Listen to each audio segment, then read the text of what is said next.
Morning home guard साथियों, once again आप सभी का स्वागत है आप सभी के अपने यूट्यूब प्लेटफॉर्म पर। आज के इस सेशन में हम आपके लिए यूपी होमगार्ड भर्ती 2026 के लिए यूपी जीके, जीके जीएस और हिस्ट्री के यहाँ पर 50 क्वेश्चन रिवीजन क्लास के रूप में लेकर आए हैं। इन 50 क्वेश्चंस को आपके सबकॉन्शियस माइंड में एक एक करके स्टोर करवाऊंगा। तो प्रत्येक क्वेश्चन आपके एग्जाम के लिए मोस्ट इंपॉर्टेंट है, सिलेक्टेड है। हर एक क्वेश्चन का राइट आंसर आपको कमेंट बॉक्स में देते हुए चलना है हमारे साथ, और एक भी सिंगल क्वेश्चन छूटना नहीं चाहिए आपके एग्जाम में। फंसने वाले हैं ये सभी क्वेश्चन, तो सब क्वेश्चंस को अपने सब कॉन्शियस माइंड में सेव करते हुए चलना है। तो स्टार्ट करते हैं अपने आज के सेशन को। स्टार्ट करने से पहले जो भी स्टूडेंट हमसे न्यू कनेक्ट हो रहे हैं और अभी तक चैनल को सब्सक्राइब नहीं किया है, तो भाई मेरे 4 महीने के लिए आप लोग हमारे चैनल को सब्सक्राइब करके बेल आइकन को ऑन कर लीजिएगा, ताकि जो भी आपके एग्जाम से ओरिएंटेड टॉपिक की वीडियोस डाली जाएं वो आप तक पहुंच सके और आप उन सभी वीडियोस को वॉच करके अपने एग्जाम को क्रैक कर सकें। दूसरी बात यह है कि आप सभी लोग क्लास को तो देख लेते हो, बट अपनी अटेंडेंस लाइक के बटन के माध्यम से नहीं लगाते हो। तो लाइक का बटन आपको दिख रहा होगा, भाई मेरे वीडियो को लाइक करके अटेंडेंस लगा दीजिएगा। इससे क्या होता है, मुझे मोटिवेशन मिलता है और मैं आपके लिए बहुत ही बेहतर कंटेंट की तलाश में जुट जाता हूँ। ठीक है, तो पहला क्वेश्चन आपकी स्क्रीन पर देखिए और सभी लोग राइट आंसर हमारे कमेंट बॉक्स में देते हुए चलेंगे। सभी क्वेश्चंस को यहाँ पर तैयार करना है, एक भी सिंगल क्वेश्चन छूटना नहीं चाहिए। पहला क्वेश्चन कह रहा भारत का नेपोलियन किसे कहा जाता है। मोस्ट इंपॉर्टेंट क्वेश्चन है। चंद्रगुप्त मौर्य, समुद्रगुप्त, अशोक या हर्षवर्धन। तो सभी स्टूडेंट को पता होगा कि भारत का नेपोलियन यहाँ पर समुद्रगुप्त को बोला जाता है। Right answer option number B को करने वाले स्टूडेंट बिल्कुल सही हो जाते हैं। थोड़ा मैं आपको डिटेल से बताऊंगा, आपने सही उत्तर ऑप्शन नंबर बी को लॉक कर दिया होगा। देखिए, गुप्त वंश का शक्तिशाली शासक कौन था, समुद्रगुप्त था, याद कर लीजिएगा। लगातार इन्होंने कई युद्ध में विजय प्राप्त की और उत्तर व दक्षिण भारत तक इन्होंने अपने साम्राज्य को क्या किया, विस्तार रूप से फैला दिया। विजयों का वर्णन यहाँ पर इलाहाबाद प्रसिद्ध में है और इसी के कारण इनको यहाँ पर भारत का नेपोलियन कहा जाता है। ये शॉर्ट मैंने डिस्क्रिप्शन डाल दिया ताकि आप लोग हो सकता है इसके लॉजिक के माध्यम से समझ जाएं। तो आपने राइट आंसर ऑप्शन नंबर एक को क्या किया है कि भारत का नेपोलियन आप लोग याद कर लेंगे किसको कहा जाता है, समुद्रगुप्त को कहा जाता है। Right answer option number B सभी ने लॉक किया होगा। नेक्स्ट क्वेश्चन कह रहा है, वेरी मोस्ट इंपॉर्टेंट क्वेश्चन है, जय जवान जय किसान का नारा किसने दिया था। मोस्ट इंपॉर्टेंट क्वेश्चन है, कोई स्टूडेंट इस क्वेश्चन का राइट आंसर गलत नहीं करेगा। तो जय जवान जय किसान का नारा किसने दिया था, महात्मा गांधी, सरदार पटेल, लाल बहादुर शास्त्री या नेताजी सुभाष चंद्र बोस। तो राइट आंसर आई होप आप सभी ने ऑप्शन नंबर सी लाल बहादुर शास्त्री को लगाया होगा, जो कि बिल्कुल 100% आप सभी का सही आंसर जाता है।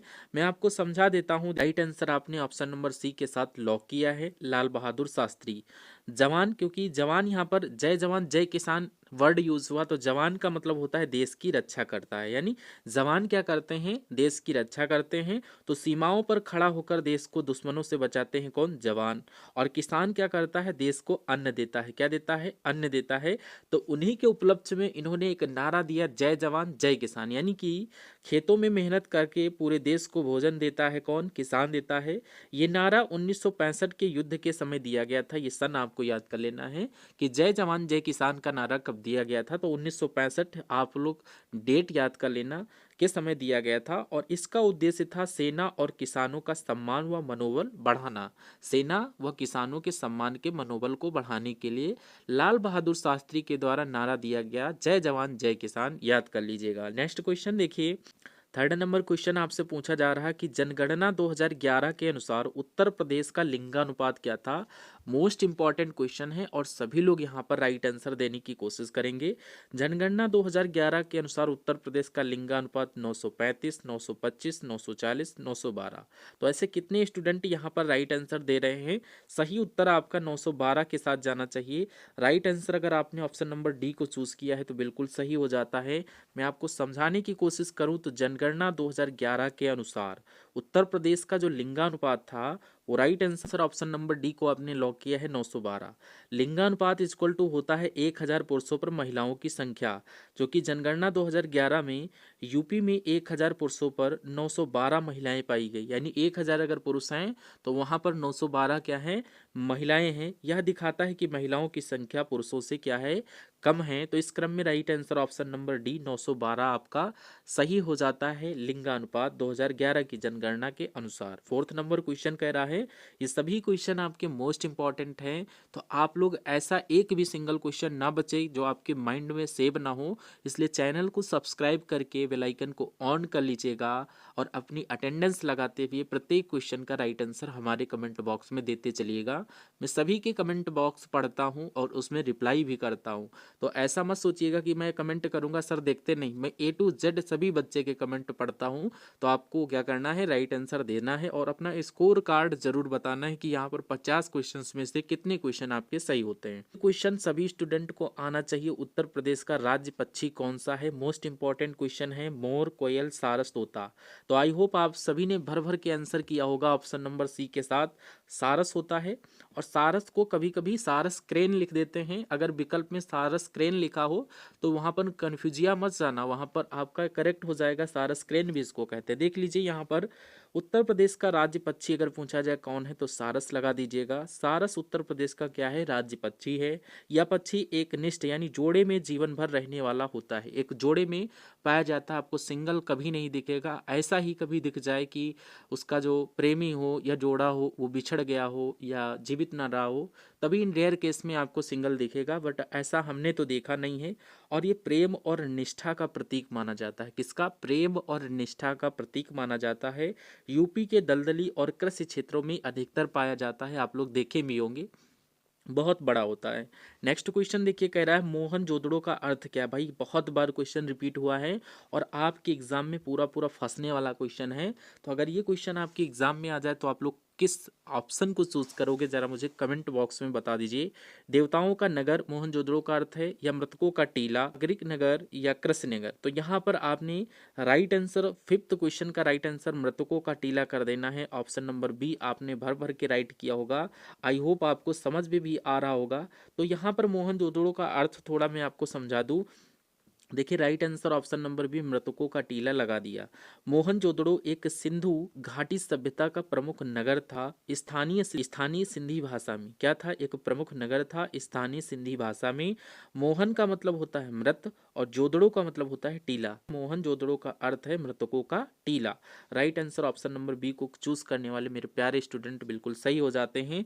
6 नंबर क्वेश्चन आपकी स्क्रीन पर कह रहा है सबसे प्राचीन वेद कौन सा है।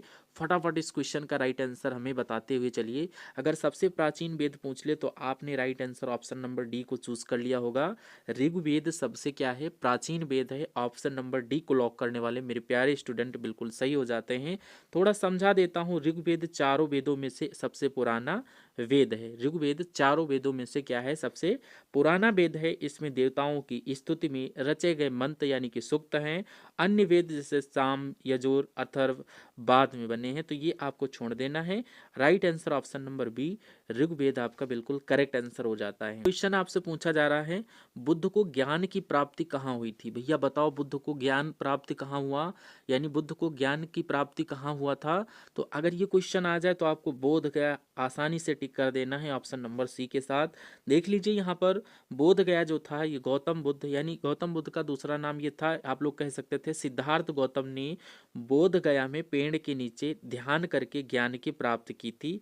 वहीं से उन्होंने बुद्ध धर्म की नींव रखी। तो ये आप लोग याद कर सकते हैं ऑप्शन नंबर सी बोध गया बिल्कुल करेक्ट आंसर हो जाता है। 8 नंबर क्वेश्चन कह रहा मौर्य वंश की स्थापना किसने की थी। भाई मौर्य वंश की स्थापना क्या अशोक, बिंदुसार, चंद्रगुप्त मौर्य या चाणक्य। तो अगर क्वेश्चन आ जाए तो आप लोग चंद्रगुप्त मौर्य को लॉक करेंगे ऑप्शन नंबर सी के साथ, जो कि बिल्कुल करेक्ट आंसर हो जाता है। इसी प्रकार आप लोग इसको समझ सकते हैं, Chandragupta Maurya option number C आपने लॉक किया होगा। चंद्रगुप्त मौर्य ने मौर्य वंश की क्या की थी, स्थापना की थी। उन्होंने चाणक्य यानी कि कौटिल्य की मदद से नंद वंश का अंत कर गंगा यमुना के बीच साम्राज्य बनाया था। तो मौर्य ने पूर्वी भारत से लेकर पश्चिम तक विशाल साम्राज्य स्थापित किया। अशोक उनके पोते थे जिन्होंने बाद में प्रसिद्ध धम्म और शांति नीति अपनाई। तो इस क्रम में right answer option number C Chandragupta Maurya आपका बिल्कुल करेक्ट आंसर हो जाता है। नेक्स्ट क्वेश्चन देखिए, कह रहा है अशोक के शिलालेख किस लिपि में लिखे गए थे। मोस्ट इंपॉर्टेंट क्वेश्चन है, आपकी रिवीजन की क्लास का मोस्ट इंपॉर्टेंट क्वेश्चन है। तो अगर ये क्वेश्चन आ जाए तो आप लोग ब्राह्मी लिपि लॉक कर दीजिएगा ऑप्शन नंबर ए। अगर मैं इस लिपि के बारे में बताऊं, अशोक के शिलालेख प्राचीन भारत में लिखे गए और ये ब्राह्मी लिपि में है। एग्जाम्पल के थ्रू मैं आपको समझाना चाहूँ तो ये शिलालेख अशोक के धर्म चक्र प्रवर्तन, एग्जाम्पल के तौर पर मैं अगर आपको समझाऊं तो ये शिलालेख अशोक के धर्म प्रचार और कानूनों के बारे में बताते हैं। ध्यान दें, देवनागरी, फारसी और अरबी उस समय भारत में प्रयोग नहीं होती थी। जो अदर आपके ऑप्शन थे वो गलत हो जाते हैं। राइट आंसर ऑप्शन नंबर ए ब्राह्मी सही हो जाता है। नेक्स्ट क्वेश्चन आपसे पूछा जा रहा, भारत की पहली महिला शासक कौन थी। नूरजहां, राजिया सुल्तान, चांद बीबी या जोधाबाई। तो यहाँ पर आपने राइट आंसर राजिया सुल्तान को लॉक किया होगा। ऑप्शन नंबर बी को जो भी स्टूडेंट लॉक किए होंगे बिल्कुल सही हो जाता है। देखिए रजिया सुल्तान क्या थी, ये दिल्ली सल्तनत की पहली महिला शासक थी। क्या थी, रजिया सुल्तान दिल्ली सल्तनत की पहली महिला शासक थी। तो मैं आपको समझाऊं, उन्होंने मुगल या बाद में नहीं बल्कि दिल्ली सल्तनत जो 1236 से 1240 ईस्वी में शासन किया, राज्य के प्रशासन को संभाला था इन्होंने। अन्य विकल्प की बात करें, नूरजहां, चांद बीबी, जोधाबाई, तो नूरजहां की जब बात हो तो मुगल साम्राज्य और प्रभावशाली थी लेकिन शासक नहीं रही, तो इसलिए ये गलत हुआ था। चांद बीबी ऐतिहासिक योद्धा थी और ये कोई शासक नहीं थी। अकबर, जोधाबाई अकबर की पत्नी थी। तो इस क्रम में राजिया सुल्तान आपका बिल्कुल सही हो जाता है। नेक्स्ट क्वेश्चन 11 नंबर क्वेश्चन आपकी स्क्रीन पर कह रहा, आर्य समाज की स्थापना किसने की। तो अगर ये क्वेश्चन पूछा जाए आर्य समाज की स्थापना किसने की, राजा राम मोहन राय, स्वामी विवेकानंद, स्वामी दयानंद सरस्वती या महात्मा गांधी। तो इसमें से आपका करेक्ट आंसर स्वामी दयानंद सरस्वती, जो भी स्टूडेंट लॉक करेंगे ऑप्शन नंबर सी के साथ बिल्कुल सही हो जाते हैं। स्वामी दयानंद सरस्वती आपके क्वेश्चन का बिल्कुल सही आंसर हो जाता है। अगर मैं आपको समझाऊं, आर्य समाज की स्थापना स्वामी दयानंद सरस्वती ने की। उद्देश्य था वास्तविक हिंदू धर्म की शुद्ध परंपरा को फैलाना, अंधविश्वास और सामाजिक कुरीतियों का विरोध करना। तो इस क्रम में अगर एग्जाम्पल के थ्रू में आप समझना चाहें तो आर्य समाज ने सती प्रथा का विरोध और विधवा पुनर्विवाह को बढ़ावा दिया। राजा राम मोहन राय ने भी सामाजिक सुधार किए लेकिन उन्होंने ब्राह्मण समाज की स्थापना की। तो इस क्रम में right answer option number C Swami Dayanand Saraswati बिल्कुल सही हो जाता है। नेक्स्ट क्वेश्चन देखिए, पंजाबी भाषा की लिपि कौन सी है। मोस्ट इंपॉर्टेंट क्वेश्चन है, याद कर लीजिएगा। यहाँ पर आपने गुरुमुखी अगर लॉक किया है तो बिल्कुल सही आंसर हो जाएगा ऑप्शन नंबर बी के साथ। पंजाबी भाषा मुख्य रूप से गुरुमुखी लिपि में लिखी जाती है। एग्जाम्पल के थ्रू अगर मैं आपको समझाऊं, सिख धर्म के गुरुओं की धार्मिक ग्रंथ गुरु ग्रंथ साहिब भी गुरुमुखी में है। अन्य विकल्प जैसे देवनागरी, तमिल, ब्रह्मी या पंजाबी के लिए ये प्रयोग नहीं थे। तो इस क्रम में जो अदर विकल्प थे वो आपके गलत हो गए थे। तो राइट आंसर आपका गुरुमुखी ऑप्शन नंबर बी में दिया गया था, बिल्कुल सही आंसर हो जाता है। नेक्स्ट क्वेश्चन कह रहा, ओलंपिक ध्वज में कितने गोले होते हैं। मोस्ट इंपॉर्टेंट क्वेश्चन, अगर ये क्वेश्चन आपके एग्जाम में आ जाए तो ऑप्शन नंबर सी 5 को लॉक कर दीजिएगा। ओलंपिक ध्वज में कुल यहाँ पर 5 गोले होते हैं, याद कर लीजिएगा। ये 5 गोल 5 महाद्वीपों जैसे Asia, Africa, America, Europe, Australia का प्रतिनिधित्व करते हैं। तो इस क्रम में अगर ऑप्शन नंबर सी 5 को आपने लॉक किया है तो बिल्कुल सही हो जाता है। एज अ एग्जाम्पल आप समझ सकते हैं, गोलों के रंग अलग अलग हैं, लाल, काला, पीला और हरा। यह विश्व भर में खेलों की एकता और भाईचारे का क्या है, प्रतीक है। तो ऑप्शन नंबर सी आपका बिल्कुल सही आंसर हो जाता है। नेक्स्ट क्वेश्चन देखिए, भारत का शेक्सपियर किसे कहा जाता है। वेरी मोस्ट इंपॉर्टेंट, स्टार लगा करके रख लीजिएगा। तो भारत का शेक्सपियर यहाँ पर कालिदास को कहा जाता है। जो भी स्टूडेंट ऑप्शन नंबर ए को लॉक किए होंगे बिल्कुल सही हो जाता है। यहाँ पर देखिए कह रहा है कालिदास को भारत का क्या कहते हैं, शेक्सपियर कहा जाता है, क्योंकि उन्होंने काव्य और नाटक कला में अद्भुत क्या किया, योगदान दिया। एज ए एग्जाम्पल आपको समझाऊं तो उनके प्रसिद्ध नाटक अभिज्ञान, शकुंतलम और महाकाव्य मेघदूत आज भी पढ़े जाते हैं। तुलसीदास रामचरितमानस के लिए क्या है, प्रसिद्ध हैं। सूरदास भजन और भक्ति काव्य के लिए प्रसिद्ध हैं और कबीर भक्ति काव्य और दोहे के लिए जाने जाते हैं। तो इस क्रम में राइट आंसर ऑप्शन नंबर ए कालिदास आपने लॉक किया है तो बिल्कुल सही आंसर हो जाता है। नेक्स्ट क्वेश्चन आपसे पूछा जा रहा, अभिलेखों को सर्वप्रथम किसने पढ़ा था। आप लोग फटाफट इस क्वेश्चन का राइट आंसर हमें दीजिए कि इसका राइट आंसर क्या होगा आप लोग मुझे बताएंगे। इस क्वेश्चन का आंसर मैं आपसे कमेंट बॉक्स में चाहूँगा, आप लोग इस क्वेश्चन का राइट आंसर फटाफट करें। मैं यहाँ पर आपको बता दूंगा फिलहाल, या अलबरूनी या फहान, जेम्स, प्रिंसेप या हेनसांग। तो यहाँ पर आपका correct answer option number C, जो भी स्टूडेंट कर रहे होंगे, जेम्स सेप आपका बिल्कुल करेक्ट आंसर हो जाता है। अगर मैं आपको समझाने की कोशिश करूं तो यहाँ पर ही आपका क्वेश्चन दिया गया है। देखिए, अशोक के शिलालेख जो अभिलेख हैं को जेम्स प्रिंसेप ने सर्वप्रथम पढ़ा और समझा। एग्जाम्पल के थ्रू समझें तो उन्होंने ब्राह्मी लिपि को डिकोड करके अशोक के संदेशों और आदेश का अर्थ निकाला। तो यहाँ पर अन्य विकल्प के अरसाद अलबरूनी ये मध्यकालीन इतिहासकार भारत में बाद में आए। फहान ये चीनी एक यात्री था, हिंसान चीनी यात्री, और right answer option number C James Prinsep आपका हो जाता है। अगर हम लोग बात करें जेम्स फ्रिंसेप, आपका ऑप्शन नंबर सी बिल्कुल सही आंसर हो जाता है। अशोक के शिलालेख यानी जिनको अभिलेख कहते हैं को जेम्स प्रिंसेप ने सर्वप्रथम पढ़ा और समझा। एज ए एग्जाम्पल मैं आपको समझाना चाहूँ तो उन्होंने ब्राह्मी लिपि को डिकोड करके अशोक के संदेश और आदेश का अर्थ निकाला। अन्य विकल्प में आपका अलबरूनी दिया गया था, ये मध्यकालीन इतिहासकार भारत में बाद में आए। फहान एक चीनी यात्री था, हिंसान भी एक चीनी यात्री था। तो इस क्रम में right answer option number C आपका बचा था, जो कि करेक्ट आंसर हो जाता है। एक क्वेश्चन आपका ये था, अष्टाध्यायी का लेखक कौन है? भैया मोस्ट इंपॉर्टेंट क्वेश्चन है, आप सभी लोग बताएं अष्टाध्यायी का लेखक कौन है? पदव्यास, अमर सिंह, पाणिनि या भूतहरि? तो यहाँ पर अगर आपने पाणिनि को लॉक किया है, ऑप्शन नंबर सी बिल्कुल सही किया है, ऑप्शन नंबर सी बिल्कुल सही है। अष्टाध्यायी संस्कृत व्याकरण का महान ग्रंथ है और इसका लेखक पाणिनि है। और एग्जाम्पल के थ्रू आपको बताऊं तो इसमें संस्कृत भाषा के नियम और शब्द निर्माण की संपूर्ण प्रणाली दी है। अन्य विकल्प में पदव्यास दिया गया था, महाभारत के लिए प्रसिद्ध है। अमर सिंह अमरकोश के लिए है। भूतहरि ये नाट्य शास्त्र या ग्रंथों के लिए हैं। तो इस क्रम में पाणिनि आपका बिल्कुल सही आंसर ऑप्शन नंबर सी के साथ हो जाता है। अगला क्वेश्चन अगर मैं बात करूं, कह रहा है हिंदी भाषा का पहला समाचार पत्र कौन सा था? मोस्ट इंपॉर्टेंट है, बताइए। अगर ये क्वेश्चन आपके एग्जाम में आ जाए तो आज या हिंदुस्तान, उदंत, मार्तंड या जनसत्ता? तो आपने यहाँ पर इसका नाम सुनते ही ऑप्शन नंबर सी को लॉक कर दिया होगा। आई होप जो भी स्टूडेंट अभी तक सेशन को लाइक नहीं किए हैं तो लाइक करके, क्लास कैसी लग रही है एक बार क्लास को आप लोग ज़रूर यहाँ पर कमेंट बॉक्स में बताइएगा। और ये क्लास आप लोग कहाँ से वॉच कर रहे हैं, अपने स्टेट और अपना नाम ज़रूर कमेंट बॉक्स में मेंशन करिएगा। और दो शब्द आपको अपने क्लास के फीडबैक के लिए लिखना है। तो आई होप इतनी बात आप लोग हमारी मानते होंगे। अगर हमें मानते होंगे तो भाई ज़रूर कमेंट बॉक्स में कमेंट करेंगे। बाकी अदर क्या, तो बहुत सारे लोग आते हैं देख के चले जाते हैं। तो वैसा अगर आपको काम करना है कोई बात नहीं, अगर अगर आप मेरी मेहनत को जताएंगे तो बहुत ही अच्छा रहेगा, हमें मोटिवेशन मिलेगा कि हाँ हमारी बातों को आप लोग फॉलो करते हैं। तो एक काम आपको, एक छोटा सा कमेंट बॉक्स में मैसेज करना है फीडबैक के माध्यम से, और ये क्लास कैसी लग रही है क्लास के फीडबैक को ज़रूर बताइएगा। तो इस क्वेश्चन का राइट आंसर अपने option number C Udant Martand को चूज कर लिया। उदंत मार्तंड को हिंदी भाषा का पहला समाचार पत्र माना जाता है। यह 1826 में कोलकाता से प्रकाशित हुआ था। ये डेट आपको याद कर लेना है, 1826। एग्जाम्पल के थ्रू आपको समझाऊं, यह पत्र समाचार और सामाजिक मुद्दों की जानकारी हिंदी में देने वाला पहला माध्यम बना था। तो इस क्रम में आपका right answer option number C हो जाता है। अन्य विकल्प में आज, हिंदुस्तान, जनसत्ता ये बाद के समय में आए थे, जो कि ऑप्शन नंबर सी इस क्वेश्चन का बिल्कुल सही आंसर होता है। 19 नंबर क्वेश्चन कह रहा है, कौन सा मुगल बादशाह अशिक्षित था? मोस्ट इंपॉर्टेंट है भैया, बताओ। हुमायूं अकबर में से और बाबर, हुमायूं अकबर, जहांगीर में से कौन सा बादशाह जो था अशिक्षित था? तो अगर बात की जाए बाबर, तो बाबर आपकी क्वेश्चन का बिल्कुल सही आंसर हो जाएगा। मैं आपको समझाऊं तो देखिए, बाबर मुगल बादशाह थे लेकिन शिक्षित नहीं थे। यहाँ पर समझ सकते हैं बाबर एक मुगल बादशाह थे लेकिन शिक्षित नहीं थे, पढ़ना लिखना बहुत सीमित आता था। तो इस क्रम में अगर बताऊं, बाबर सैन्य और युद्ध कौशल में निपुण थे।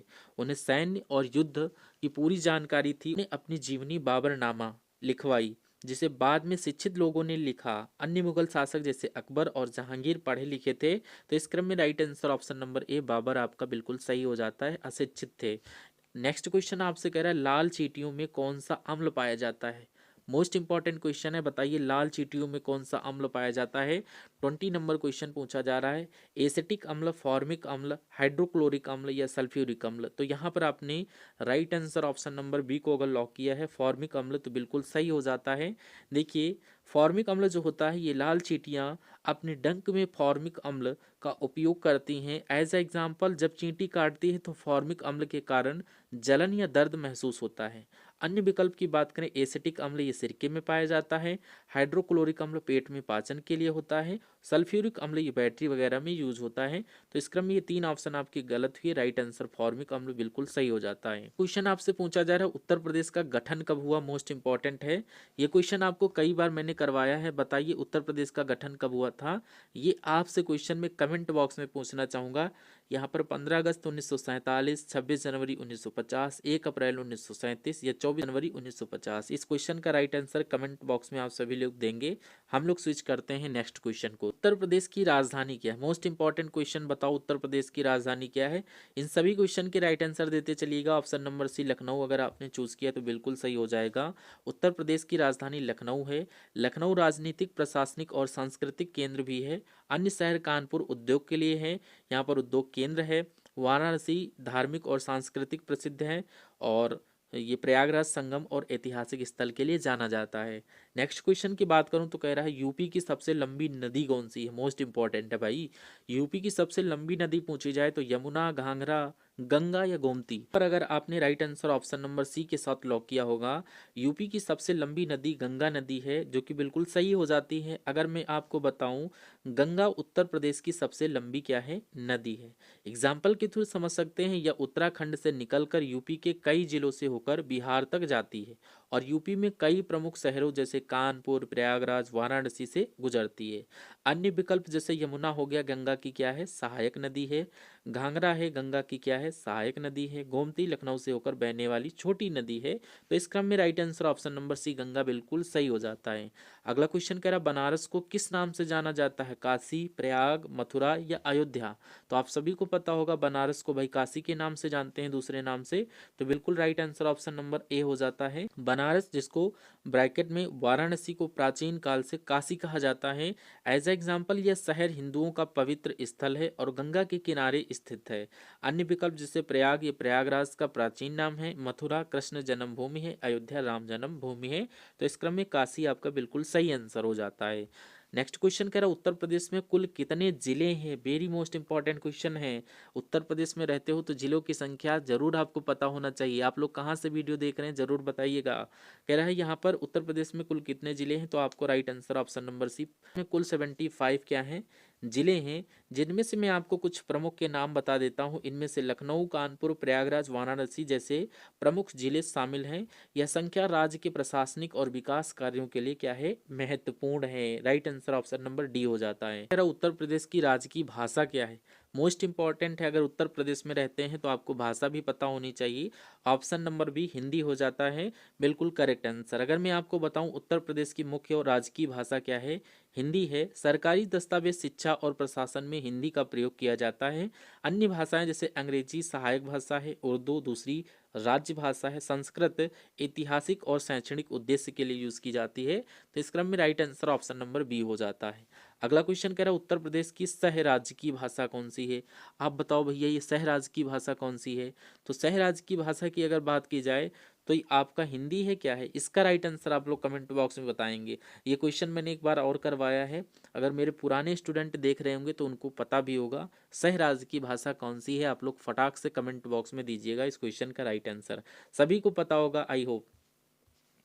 अगला क्वेश्चन आपसे कह रहा है यूपी की विधानसभा में कुल कितने सदस्य होते हैं। तो यूपी के विधानसभा में कुल सदस्यों की संख्या जब भी आपसे पूछा जाए तो फटाक से आपको ऑप्शन नंबर बी 403 सदस्य आपको लॉक कर देना है ऑप्शन नंबर बी के साथ।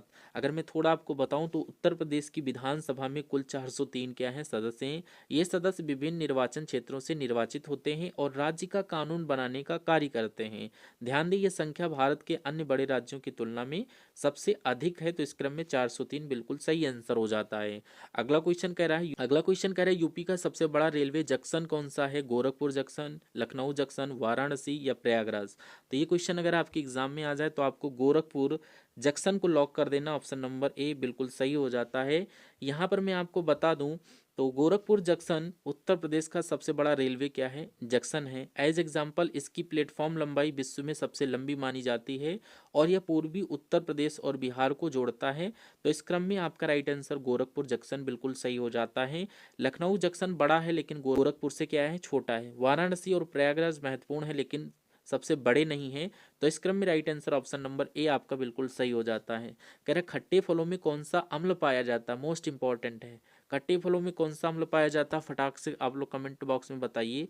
हाइड्रोक्लोरिक, नाइट्रिक अम्ल, साइट्रिक अम्ल या सल्फ्यूरिक अम्ल। तो यहाँ पर आपने right answer option number C citric अम्ल को अगर लॉक किया है तो बिल्कुल सही हो जाता है। खट्टे फलों में यहाँ पर साइट्रिक अम्ल पाया जाता है। यहाँ पर देख लीजिए, कह रहा है खट्टे फल जैसे नींबू हो गया, संतरा हो गया, मौसमी हो गया, में साइट्रिक अम्ल पाया जाता है। नींबू का रस खट्टा इसलिए लगता है क्योंकि इसमें साइट्रिक अम्ल होता है, आप सभी लोग जानते हैं। अन्य विकल्प जैसे हाइड्रोक्लोरिक अम्ल पेट में पाचन के लिए यूज होता है, नाइट्रिक अम्ल रसायन प्रयोग में, और सल्फ्यूरिक अम्ल बैटरी और उद्योगों में यूज किया जाता है। इस क्रम में right answer option number C आपका बिल्कुल सही हो जाता है। अगला क्वेश्चन कह रहा भारत के अंतिम गवर्नर जनरल कौन थे, मोस्ट इंपॉर्टेंट है, बताइए। लॉर्ड माउंटबेटन, सी राजगोपालाचारी, वारेन हेस्टिंग या लॉर्ड डलहौजी। तो ये क्वेश्चन कितने स्टूडेंट को पता है, आप लोग कमेंट करिएगा। Option number B C Rajagopalachari बिल्कुल सही आंसर हो जाता है। अगर हम लोग बात करें सी राजगोपालाचारी भारत के अंतिम क्या थे, गवर्नर जनरल थे। उन्होंने 1948 से 1950 तक यहाँ पर क्या किया है, कार्य किया है। तो उन्होंने भारत को स्वतंत्रता के बाद स्थिर शासन और संविधान की दिशा में मार्गदर्शन दिया है। अन्य विकल्प जैसे लॉर्ड माउंटबेटन स्वतंत्रता से पहले गवर्नर जनरल थी 1947 में, Warren Hasting, Lord Dalhousie British शासन काल के गवर्नर जनरल थे। तो इस क्रम में right answer option number B C Rajagopalachari बिल्कुल सही आंसर हो जाता है। अगला क्वेश्चन देखिए, कह रहा है कुतुब मीनार कहाँ स्थित है। कुतुब मीनार कहाँ भैया स्थित है, आप सभी को पता होगा। जो भी स्टूडेंट दिल्ली से देख रहा है बिल्कुल सही हो जाता है। कुतुब मीनार दिल्ली में स्थित है, ऑप्शन नंबर बी बिल्कुल राइट आंसर हो जाता है। कुतुब मीनार भारत की राजधानी दिल्ली में स्थित है। यह विश्व की सबसे ऊंची ईंटों की मीनार है और दिल्ली के प्राचीन ऐतिहासिक स्मारकों में क्या है, प्रसिद्ध है। तो आपको भूलना नहीं है, ऑप्शन नंबर बी दिल्ली को लॉक करते हुए चलना है। आगरा ताजमहल के लिए प्रसिद्ध है, जयपुर हवा महल और आमेर किला के लिए प्रसिद्ध है, भोपाल मध्य प्रदेश की राजधानी है। तो इस क्रम में ये तीन ऑप्शन गलत थे, right answer option number B Delhi हो जाता है। चार मीनार कहाँ स्थित है, मोस्ट इंपॉर्टेंट क्वेश्चन है हिस्ट्री के, बताइए। चार मीनार भोपाल, हैदराबाद, लखनऊ, मुंबई। तो हैदराबाद को लॉक करने वाले स्टूडेंट बिल्कुल सही हो जाते हैं। कितने लोग हमें हैदराबाद से देख रहे हैं जरा कमेंट बॉक्स में हमें बताइएगा। चार मीनार भारत के शहर हैदराबाद में स्थित है। एज एग्जाम्पल यह मुगल कालीन वास्तुकला का अद्भुत क्या है, उदाहरण है, और हैदराबाद का प्रमुख पर्यटन स्थल है। अन्य विकल्प जैसे भोपाल हो गया मध्य प्रदेश की क्या है, राजधानी है, लखनऊ उत्तर प्रदेश की राजधानी है, मुंबई महाराष्ट्र की व्यावसायिक राजधानी है। तो इस क्रम में right answer option number B Hyderabad बिल्कुल सही हो जाता है। कह रहा स्वर्ण मंदिर कहाँ स्थित है, तो बताओ भैया स्वर्ण मंदिर क्या दिल्ली, वाराणसी, अमृतसर या फिर जयपुर में स्थित है। तो आपने नाम अमृतसर सुना होगा, स्वर्ण मंदिर अमृतसर में स्थित है, ऑप्शन नंबर सी हो जाता है। आप लोग समझ सकते हैं स्वर्ण मंदिर जिसको हर मंदिर साहिब, अमृतसर पंजाब में ये स्थित है। एग्जाम्पल आप समझ सकते हैं, यह सिख धर्म का सबसे पवित्र स्थल है और प्रतिवर्ष लाखों श्रद्धालु यहाँ क्या करते हैं, आते हैं। अन्य विकल्प दिल्ली राजधानी है, मंदिर नहीं है, वाराणसी काशी विश्वनाथ मंदिर के लिए प्रसिद्ध है, जयपुर राजस्थान का पर्यटन स्थल है, अमृतसर आपका बिल्कुल सही आंसर हो जाता है। जरा प्रकाश वर्ष किसका मात्रक है, बताओ भैया। प्रकाश वर्ष किसका मात्रक है, साइंस के क्वेश्चन है। तो आपने खगोलीय दूरी सुना होगा, तो right answer option number B खगोलीय दूरी का यहाँ पर मात्रक क्या होता है, प्रकाश वर्ष हो जाता है। नेक्स्ट क्वेश्चन अगर मैं बात करूँ थोड़ा, प्रकाश वर्ष उस दूरी को बताने का एक मात्रक है जिसे प्रकाश एक वर्ष में तय करता है। तो इस क्रम में खगोलीय दूरी आपको सही कर देना है। सूरज से पृथ्वी की दूरी किलोमीटर में बहुत बड़ी होती है, इसलिए खगोल शास्त्र में प्रकाश वर्ष उपयोग किया जाता है। तो आप लोग जैसे समय को सेकंड प्रति घंटा, वेग को मीटर प्रति सेकंड और ऊर्जा को जूल में मापते हैं, इसलिए प्रकाश वर्ष को खगोलीय दूरी के माध्यम से नापते हैं। ऑप्शन नंबर बी बिल्कुल सही आंसर हो जाता है। कह रहा प्रकाश की गति कितनी होती है भैया, बताओ। 3 लाख किलोमीटर होती है या 30,000 किलोमीटर होती है, बताओ क्या लगाओगे। Option number C 3 lakh kilometre पर सेकंड होती है। अगर यहाँ पर मिनट में पूछा जाए तो आप लोग मिनट में कन्वर्ट करके बताओ कितनी होगी। प्रकाश की गति लगभग 3 लाख किलोमीटर प्रति सेकंड होती है। इसका मतलब है कि प्रकाश एक सेकंड में पृथ्वी से चांद तक कई बार जा सकता है। अन्य विकल्प गलत हैं क्योंकि वे वास्तविक गति से बहुत कम या अधिक हैं। अगर हम लोग बात करें प्रकाश की किरणें पृथ्वी तक आने में कितना समय लेते हैं, आप लोग कमेंट बॉक्स में इस क्वेश्चन का राइट आंसर दीजिएगा। नेक्स्ट क्वेश्चन कह रहा है मोस्ट इंपॉर्टेंट और इजी क्वेश्चन है, शिक्षक दिवस कब मनाया जाता है, इसका आंसर आप लोग कमेंट बॉक्स में दीजिएगा। राइट आंसर आपको पता भी होगा, आजाद हिंद फौज की स्थापना कहाँ हुई थी, ये मोस्ट इंपॉर्टेंट क्वेश्चन है, बताओ। आजाद हिंद फौज की स्थापना कहाँ पर हुई थी? ये सिंगापुर, आपने नाम सुना होगा। Right answer option number C, Singapore बिल्कुल सही आंसर हो जाता है। अगर मैं बात करूं आज़ाद हिंद फौज यानी आईएनए की स्थापना सिंगापुर में हुई थी। इसे सुभाष चंद्र बोस ने जापान की मदद से भारत को स्वतंत्र कराने के लिए बनाया था। अन्य विकल्प वर्मन, ये आईएनए ने बाद में अभियान चलाया। जापान आईएनए को मदद देती है, जर्मनी ये आईएनए से संबंधित नहीं है, तो ये आपके गलत हो गए थे। सिंगापुर बिल्कुल सही आंसर हो गया था। अगला क्वेश्चन कह रहा है इंडिया गेट कहाँ स्थित है? भैया बताओ इंडिया गेट कहाँ पर स्थित है? नई दिल्ली, कोलकाता या फिर जयपुर, चंडीगढ़? तो नई दिल्ली आपको बिल्कुल लॉक कर देना ऑप्शन नंबर ए के साथ। इंडिया गेट नई दिल्ली में स्थित है।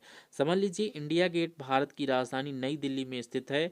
यह प्रथम विश्व युद्ध में शहीद हुए भारतीय सैनिकों की याद में बनाया गया एक स्मारक है। तो इस क्रम में नई दिल्ली आपको लॉक कर देना है। कोलकाता ये हावड़ा ब्रिज और विक्टोरिया मेमोरियल के लिए प्रसिद्ध है। जयपुर हवा महल और चंडीगढ़ शहर की वास्तुकला प्रसिद्ध है। तो इस क्रम में नई दिल्ली आपका इस क्वेश्चन का करेक्ट आंसर हो जाता है। कह रहा गेटवे ऑफ इंडिया कहाँ स्थित है? दिल्ली, मुंबई, कोलकाता, चेन्नई? तो गेटवे ऑफ इंडिया ये आपका मुंबई में स्थित है। ऑप्शन नंबर बी बिल्कुल सही आंसर हो जाता है।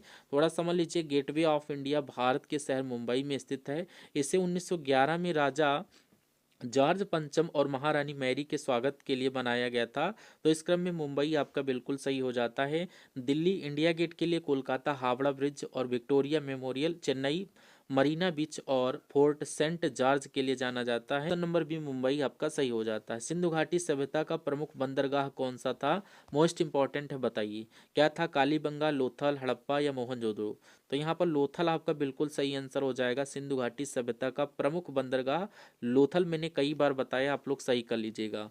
ऑप्शन नंबर बी को लॉक करने वाले स्टूडेंट बिल्कुल सही हो जाते हैं। लोथल सिंधु घाटी सभ्यता का प्रमुख क्या है? बंदरगाह था। एग्जाम्पल के थ्रू यहाँ समुद्री व्यापार और वस्त्र माल का आदान प्रदान होता था। अन्य विकल्प जैसे कालीबंगा कृषि और आवासीय स्थल के लिए, हड़प्पा नगर और व्यापार केंद्र, बंदरगाह यहाँ पर नहीं है। मोहनजोदड़ो प्रमुख शहर और बंदरगाह यहाँ पर नहीं है, तो इसलिए ये गलत हो गए थे। लोथल आपका बिल्कुल सही आंसर हो गया था। अगला क्वेश्चन कह रहा है करो या मरो का नारा किसने दिया? मोस्ट इंपॉर्टेंट है। तो करो या मरो का नारा भैया किसने दिया था बताओ? भगत सिंह, महात्मा गांधी, बाल गंगाधर तिलक या सुभाष चंद्र बोस? तो आप सभी को पता होगा करो या मरो नेता सुभाष चंद्र बोस जी का नारा था। ऑप्शन नंबर डी अगर आपने किया होगा तो बिल्कुल सही हो जाएगा। करो या मरो का नारा सुभाष चंद्र बोस ने आजाद हिंद फौज आईएनए के समय दिया। यह नारा देश की आजादी के लिए अंतिम प्रयास और शासक का क्या था?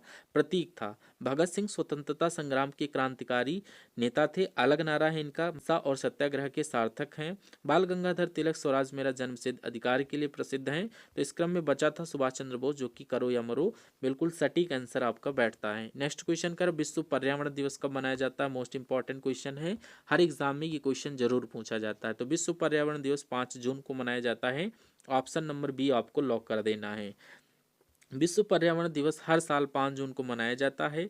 यह दिन प्रकृति और पर्यावरण की रक्षा के लिए जागरूकता फैलाने के लिए मनाया जाता है। अन्य विकल्प 22 अप्रैल पृथ्वी दिवस के रूप में, 16 सितंबर ओजोन दिवस और 10 दिसंबर मानवाधिकार दिवस आपको याद कर लेना, ये भी इम्पोर्टेंट है। अगला देखिए क्वेश्चन कह रहा है राष्ट्रीय खेल दिवस कब मनाया जाता है? तो राष्ट्रीय खेल दिवस भैया कब मनाया जाता है मैंने आपको बताया भी है। क्या यहाँ पर 29 अगस्त, 15 जुलाई या 5 जून, 1 जनवरी? तो 29 अगस्त को आपका राष्ट्रीय खेल दिवस मनाया जाता है। ऑप्शन नंबर ए आपको लॉक कर देना है। देखिए यहाँ पर राष्ट्रीय खेल दिवस हर साल 29 अगस्त को मनाया जाता है। यह दिन भारत के महान हॉकी खिलाड़ी मेजर ध्यानचंद के जन्मदिन पर मनाया जाता है। उद्देश्य है खेलों को बढ़ावा देना और खिलाड़ियों की उपलब्धियों को सम्मानित करना। राइट आंसर ऑप्शन नंबर आपका अगर है ए 29 अगस्त, तो बिल्कुल सही आंसर हो जाता है। क्वेश्चन कह रहा मारो फिरंगी को का नारा किसने दिया? मंगल पांडे, चंद्रशेखर आजाद, भगत सिंह या तात्या टोपे? तो यहाँ पर ये क्वेश्चन अगर आपके एग्जाम में आता है तो आप लोग क्या करोगे? ये क्वेश्चन आपके एग्जाम में आता है तो आप लोग इसका आंसर हमें कमेंट बॉक्स में बताओगे। इंपॉर्टेंट क्वेश्चन है। 3-4 क्वेश्चन आपको होमवर्क के लिए दे रहा हूँ। मारो फिरंगी को का नारा डैश के द्वारा दिया गया था? मंगल पांडे, चंद्रशेखर आजाद, भगत सिंह या तात्या टोपे? कमेंट बॉक्स में आंसर करना जरूर प्लीज। नेक्स्ट क्वेश्चन कह रहा है इंकलाब जिंदाबाद का नारा किसने दिया था? मोस्ट इंपॉर्टेंट है, बताओ। चंद्रशेखर आजाद, भगत सिंह, बाल गंगाधर तिलक, महात्मा गांधी? तो यहाँ पर इंकलाब जिंदाबाद नेता भगत सिंह के द्वारा दिया गया था। राइट आंसर ऑप्शन नंबर बिल्कुल किसके साथ हो जाता है, Bhagat Singh, option number B के साथ। कह रहा है इनकलाब जिंदाबाद का नारा भगत सिंह ने स्वतंत्रता संग्राम में दिया था। ये नारा ब्रिटिश शासन के खिलाफ क्रांति और आज़ादी की भावना को दर्शाता है। चंद्रशेखर आज़ाद क्रांतिकारी, लेकिन यह नारा उनके नाम से नहीं दिया गया, तो ये आपका गलत हो जाता है। बाल गंगाधर तिलक स्वराज मेरा जन्मसिद्ध अधिकार के लिए प्रसिद्ध है। महात्मा गांधी अहिंसा और सत्याग्रह के लिए प्रसिद्ध हैं। तो इस क्रम में right answer option number B आपका भगत सिंह बिल्कुल सही आंसर हो जाता है। अगला देखिए क्वेश्चन कह रहा है वेदों की ओर लौटो का नारा किसने दिया था, मोस्ट इंपॉर्टेंट है। तो वेदों की ओर लौटो का नारा अगर आपसे पूछा जाए, महर्षि दयानंद सरस्वती, स्वामी विवेकानंद, बाल गंगाधर तिलक या राजा राम मोहन राय। तो महर्षि दयानंद सरस्वती आपको लॉक कर देना ऑप्शन नंबर ए के साथ, जो कि आपका बिल्कुल सही आंसर हो जाएगा। वेदों की ओर लौटो का नारा महर्षि दयानंद सरस्वती ने दिया था। एग्जाम्पल, इसका उद्देश्य था कि लोग वास्तविक हिंदू धर्म की शुद्ध परंपराओं और वेदों की शिक्षा की ओर लौटें। स्वामी विवेकानंद युवाओं और शिक्षा का प्रेरणा देने के लिए प्रसिद्ध हैं। बाल गंगाधर तिलक स्वतंत्रता संग्राम के नेता हैं। राजा राम मोहन राय सामाजिक सुधारक हैं। तो इस क्रम में राइट आंसर ऑप्शन नंबर ए महर्षि दयानंद सरस्वती आपका बिल्कुल राइट आंसर बनता है ऑप्शन नंबर ए के साथ। अगला क्वेश्चन कह रहा है पीलिया किस अंग का रोग है, बताओ फटाफट। पीलिया किस अंग का रोग है, हृदय, यकृत या लीवर, गुर्दा, फेफड़े। तो अगर बात की जाए यहाँ पर यकृत यानी लीवर की, तो ऑप्शन नंबर बी आपका बिल्कुल सही आंसर हो जाता है। पीलिया ये आपके यकृत यानी लीवर का रोग है। ऑप्शन नंबर बी आपको लॉक कर देना है। अगला देखिए यहाँ पर आप लोग समझ सकते हैं पीलिया को इंग्लिश में क्या बोला जाता है, जॉइंडिस बोला जाता है, जो कि लीवर का रोग है। इसमें त्वचा और आंखों का पीला पड़ना प्रमुख लक्षण है कि लीवर बिलिरुबिन को सही से प्रोसेस नहीं कर पाता है। अन्य जो विकल्प दिए गए थे, हृदय ये दिल का रोग है, गुर्दा किडनी का रोग है, फेफड़ा श्वसन से संबंधी है। तो इस क्रम में यकृत लीवर से संबंधित राइट आंसर हो जाता है पीलिया। अगला क्वेश्चन देखिए कह रहा है काजीरंगा राष्ट्रीय उद्यान किस राज्य में स्थित है। आज के सेशन का अंतिम क्वेश्चन है, फटाफट इसका आंसर आप लोग बताइए। काजीरंगा राष्ट्रीय उद्यान भैया ये असम में स्थित है। ऑप्शन नंबर बी आपको लॉक कर देना है। और मैंने आपको 3 क्वेश्चन दिए हैं होमवर्क के लिए, उसके आंसर हमें आपसे चाहिए। सेशन में जितने क्वेश्चन 50 करवाए थे, इसमें से स्कोर कार्ड आपका कितना गया, आप लोग हमें कमेंट बॉक्स में बताइएगा। और इस क्लास की क्वालिटी और कंटेंट आपको कैसा लगा, ये भी फीडबैक के माध्यम से बताना है। और हम सभी लोग मिलते हैं नेक्स्ट प्रैक्टिस सेट नंबर 3 करवाएंगे, उसको ज़रूर वॉच करिएगा। शाम टाइम प्रैक्टिस, सुबह आपको रिवीजन, शाम टाइम प्रैक्टिस, ठीक है। ये ऐसा हम लोग सिलसिला जारी रखेंगे। और दूसरे चैनल पर करंट अफेयर की क्लासेस मिलती हैं, जा करके उसको भी वॉच कर लीजिएगा। और thank you for watching this session.